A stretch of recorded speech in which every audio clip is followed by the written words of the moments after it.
అందరికీ నమస్తే. తెలంగాణలో ఈరోజు చాలా విచిత్రమైన రాజకీయాలు జరిగినాయి. వాటి గురించి మనం మాట్లాడుకోవాల్సిందే.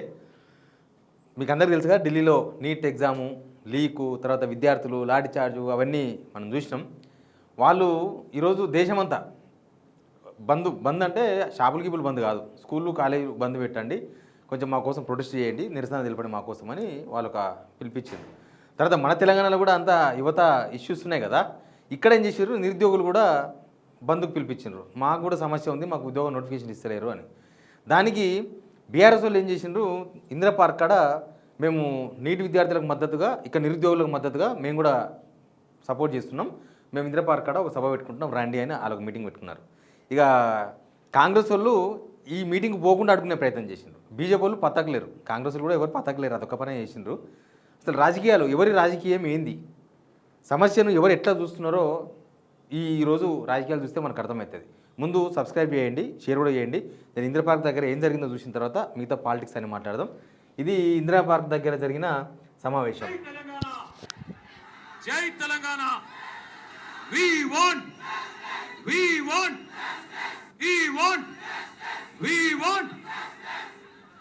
ధర్మేంద్ర ప్రధాన్ రిజైన్, ధర్మేంద్ర ప్రధాన్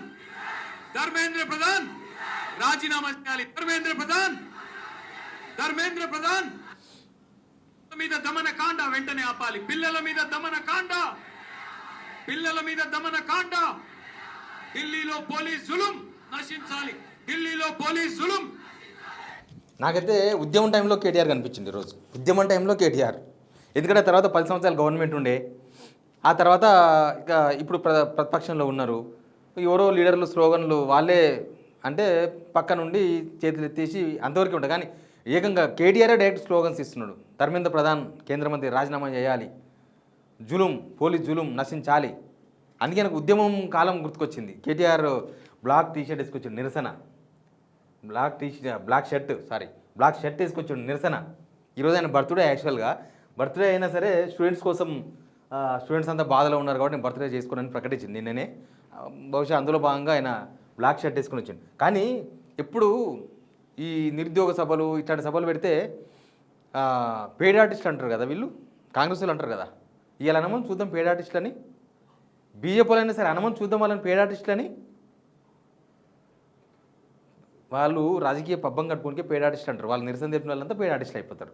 రేవంత్ రెడ్డి నై అంటే ఆయన పెయిడ్ ఆర్టిస్ట్ అయిపోతాడు, రేవంత్ రెడ్డి జై అంటే ఆయన గాడు. అదంతా ఒక డ్రామా. కానీ ఇలా అనమని చూద్దాం. ఇంకో ఇంతమంది వచ్చిండ్రు, ఇంకో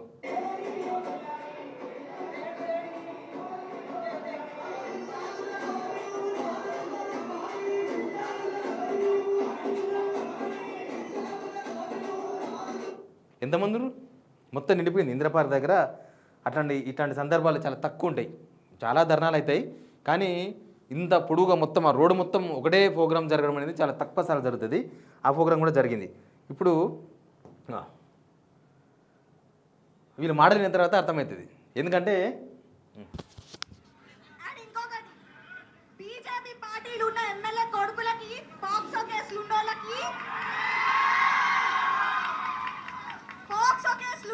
బెయిల్ వచ్చినంత తొందరగా నీట్ ప్రొటెస్ట్ కి ఆన్సర్స్ ఎందుకు వస్తలేవు?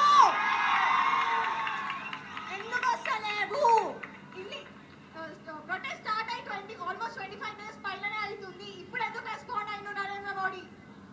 ఆల్రెడీ 2-3 అక్కడ తొక్కిసాడలా చచ్చిపోతున్నారు స్టూడెంట్స్. అంటే ప్రాణాల కంటే ఎక్కువ నా పొలిటికల్ పార్టీస్ చచ్చిపోయి. అమ్మాయి ఏమడుగుతుంది, ఈ పోక్సో కేసుల్లో ఇరుక్కున్న బీజేపీ ఎమ్మెల్యే ఎంపీల కొడుకులకు బెయిల్ దొరికినంత ఈజీగా నీట్ పేపర్ లీక్ పైన ప్రభుత్వం నుంచి ఆన్సర్ ఎందుకు వస్తలేదు? Question, straight question. ఇప్పుడు మనకి ఎంతసేపటికి అశోక్ నగర్ చౌరస్తాల ధర్నాలు చేస్తుండ్రు, లేదా దిల్షుక్ నగర్ ధర్నాలు చేస్తుండ్రు, మనం అంతవరకే చూస్తున్నాం. కానీ తెలంగాణలో ఎట్లా ఉంటారు, తెలంగాణలో మనుషులు ఎట్లా ఉంటారో ఈ పిల్లలను చూస్తే కొద్దిగా అర్థమవుతుంది. మన వాళ్ళు ఎప్పుడంటే అప్పుడు మాట్లాడరు, టైం వచ్చినప్పుడు పక్కా మాట్లాడతారు. ఇప్పుడు ఈ పిల్లలు రోజు ధర్నాలు చేసేవాళ్ళు కాదు, పోనీ రోజు పోయి ఏదో వెతికెలిక్కి మాట్లాడేవాళ్ళు కాదు. వాళ్ళకి సమస్య వచ్చింది, వాళ్ళకి రాజకీయాలతో సంబంధం లేదు. వాళ్ళ కాంగ్రెస్ వాళ్ళు సభ పెడితే కూడా వచ్చేవాళ్ళేమో బహుశా వాళ్ళు, కానీ వాళ్ళు సభ పెట్టలేదు, వాళ్ళకి అంత ధైర్యం లేదు. పెట్టిండ్రు, వచ్చిండ్రు, మాట్లాడినరు. చాలామంది మామూలుగా మాట్లాడలేదు, చాలా బీభత్సంగా మాట్లాడినరు. అసలు ఎవరు ఆన్సర్ చేయలేరు నాకు తెలిసి. స్నాప్చాట్ లో క్యాప్షన్ పెట్టుకోవడం, వాట్సాప్ లో స్టేటస్ పెట్టుకోవడం అనుకుంటున్నారా? విద్యార్థుల ఉడుకు రక్తం ఉంటది. తలుచుకుంటే ఒక్కొక్కరి బైరి ఒక్కరి ఇచ్చి కొడతాం తలుచుకుంటే చెప్తానండి. మేము పుట్టింది తెలంగాణ గడ్డ. ఈ తెలంగాణ గడ్డకే విప్లవమైన రక్తం ఉంది. ఆ రక్తం మాలో అణు ఉంది. ఒకటే చెప్తున్నా, ఇది ఏ పార్టీ కాదు, ఇది ఏం కాదు. మా హక్కు, మా ఇష్టం, మా కోసం మేము పోరాడే పోరాటం ఇది. మా కోసం మేము పోరాడిపోతే ఇంకెవరు పోరాడతారు? అందుకే విద్యార్థులారా, యువతులారా, మన కోసం గలం ఇప్పకపోతే ఇంకెవరు ఇప్పుతారు? మన తెలంగాణ గడ్డలో ఈ యొక్క ప్రొటెస్ట్ ఇక్కడ చేసిన దానికి ఢిల్లీ మెడల్ వచ్చినాయి. మళ్ళీ మోదీ ఏమంటాడయ్యా, మిడ్ నైట్ వచ్చి వీడియో పెడతాడంట. యూత్ అందరూ మాకు చాలా ఇంపార్టెంట్, మేము యూత్ లేనిది అసలు ఏమీ లేదు, ఈ రోజు యువతే రేపటి పౌరులని డైలాగులు చెప్తారు కదా. ఎక్కడికి పోయింది ఆ యువత? ఎక్కడికి పోయింది ఆ బ్యూరోక్రసీ? అంటే నీకు మీరు చేసుకుంటారు, బ్యాగ్ లో సంచులు మోసుకపోతారు. అటు సెంటర్ అట్లనే ఉంది, స్టేట్ అట్లనే ఉంది. ఇద్దరు బాయ్ అని అన్నట్టు భలే ఉన్నారు కదా. ఒకటే చెప్తున్నా, చూసిరా ఎంత అవగాహనతో మాట్లాడుతున్నాడు. నేను అనుకున్న ఈ తరం పిల్లలు వీళ్ళంతా ఆల్మోస్ట్ ఇంటర్మీడియట్ అయిపోయి డిగ్రీ కొంచెం అటో ఇటో ఉన్న వాళ్ళంతా పిల్లలు. మా రక్తంలో తెలంగాణ ఉంది, ఆ తెలంగాణ పౌరుషం ఉందని చెప్తున్నారు. అసలు ఈ పిల్లలకు తెలంగాణ నుంచి తెలుసో తెలియదో అనేది చాలామందికి ఒక పెద్ద కన్ఫ్యూజన్ ఉంటుంది. బట్ తెలుసు, రాజకీయాల మీద కూడా అవగాహన ఉంది. ఇక్కడ నుంచి ఢిల్లీకి సంచులు మోసుకపోతున్న సంగతి కూడా తెలుసంట వాళ్ళకు. అది కూడా మాట్లాడుతున్నారు. మా కోసం మేము పోరాడతాం, పార్టీలు కాదు. అందుకే సిస్టమ్ నాకు క్వశ్చన్ చేస్తున్నారు వాళ్ళు. ఇక కేటీఆర్ మాట్లాడింది మీరు అందరు విన్నారు ఒకసారి.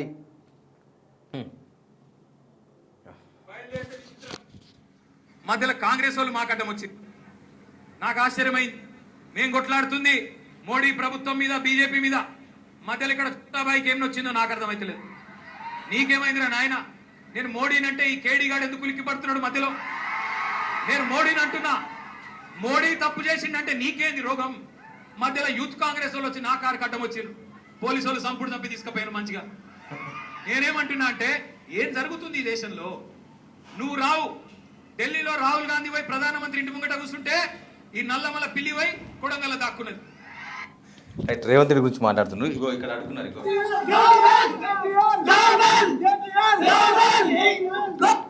కేటీఆర్ డౌన్ ఎందుకంటే ఆయన ఇంద్రపార్క్ పోతుంటే ఎమ్మెల్యే క్వార్టర్స్ కాడ అడుక్కున్నారు వీళ్ళే, యూత్ కాంగ్రెస్ వాళ్ళు, ఎన్ఎస్యుఐ విద్యార్థి యూనిట్ వాళ్ళు అడుక్కున్నారు. అందుకే కేటీఆర్ అంటున్నాడు, నేను మోడీని అడుక్కుంటే ఈ కేడీ కింద కోపం వస్తుంది అని రేవంత్ రెడ్డి ఉద్దేశించి భోజనం చేసిన స్టేట్మెంట్. కానీ ఇక్కడ ఏమైంది, సరే అక్కడ బీజేపీ గడగడలాడుతుంది అనుకోండి సెంట్రల్లో. ఈ రోజు జరిగిన మీటింగ్కు ఇక్కడ రేవంత్ రెడ్డి గడగడలాడాలి, కాంగ్రెస్ గవర్నమెంట్ గడగడలాడాలి. అసలు కాంగ్రెస్ వాళ్ళకి ఏమైనా చిత్తశుద్ధి ఉంటే ఈరోజు నిరుద్యోగుల బంధుకు పిలుపునిచ్చారు. నిరుద్యోగ బంధులకు మద్దతు లేదంట కాంగ్రెస్ది.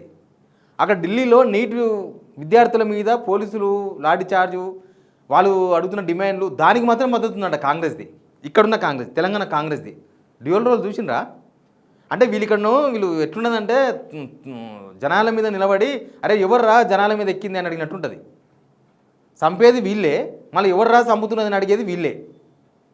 మరి నువ్వు ఉద్యోగాలు ఇస్తున్నప్పుడు, నువ్వు అన్ని ఉద్యోగాలు భర్తీ చేస్తున్నప్పుడు, ఇక్కడ నిరుద్యోగులు బంధుకు పిలుపునిచ్చినప్పుడు మరి వీళ్ళకు కూడా మద్దతు ఇచ్చేది ఉండే. పత్తకలేరు కాంగ్రెస్ వాళ్ళు. ఆ రేవంతుడు ఎక్కడ పోయిండో, ఆ మంత్రులు ఎక్కడ పోయిండ్రో అసలు సప్పుడే లేరు. వాళ్ళు మొత్తం బీఆర్ఎస్లో కనిపించారు. ఆడ బీఆర్ఎస్ వాళ్ళు కనిపించారు. ఆ బీఆర్ఎస్ మీటింగ్లో మొత్తం యూత్ కనిపించింది, కంప్లీట్ యూత్. ఇక బీజేపీ వాళ్ళు అయితే అసలు పత్తకే లేరు. పొద్దుగాలు లేస్తే ఏవో మాట్లాడతారు కదా వాళ్ళు, అసలు సప్పుడే లేదు బీజేపీ వాళ్ళది. యాడో ఒక నాకు తెలిసి బీజేపీ ఆఫీసర్ ఏం జరిగిందో కానీ స్టేట్లో అయితే బీజేపీ వాళ్ళ సైలెన్స్ చూస్తే ఒక గుండు సూది వేస్తే కూడా ఆ సౌండ్ వినిపిస్తుంది. అంత సైలెన్స్ ఉన్నారు వాళ్ళు. ఎందుకంటే ఆడ నీటి బాధితులు వీళ్ళ మీదే ఫైర్, దేశమంతా బీజేపీ మీదే కదా లొల్లి. ఇక వాళ్ళు ఏమైనా చేస్తే ఊరుకుంటారా? మొదలే ఇక్కడ చూసినాం కదా, కేటీఆర్ మాట్లాడిన దానిలో రేవంత్ రెడ్డి బీజేపీ అంతా ఒకటే అన్నట్టుగా ఉంది ఆయన అర్థం. ఇక్కడ చూస్తే తరికి కూడా అట్లే ఉంది. మరి కనీసము నీటి విద్యార్థులకు మద్దతుగా బంధువు ఇచ్చిన వాళ్ళు కాంగ్రెస్లో ఉన్న ప్రోగ్రామ్ చేసిండ్రా? ఏం ప్రోగ్రామ్ కూడా వేయలేదు. ఎందుకంటే తెలంగాణ నిరుద్యోగులకు భయపడి చేయలేదు. వాళ్ళు మీటింగ్ పెట్టుకుంటే తెలంగాణ నిరుద్యోగులు వచ్చి సరుస్తారు మళ్ళీ, అందుకని వాళ్ళు అట్లా చేయలేదు. ఎనీవే, ఒక సమస్య వస్తే రాజకీయాలు ఎట్లా నడుస్తున్నాయి రాష్ట్రంలో, ఒక సమస్య వచ్చినప్పుడు ఆ సమస్యను ఎట్లా అడ్రస్ చేస్తున్నాయి రాజకీయ పార్టీలు, ఈరోజు రాజకీయాలు అద్దం పట్టినాయి ఈరోజు జరిగిన కార్యక్రమాలన్నీ కూడా. Please subscribe.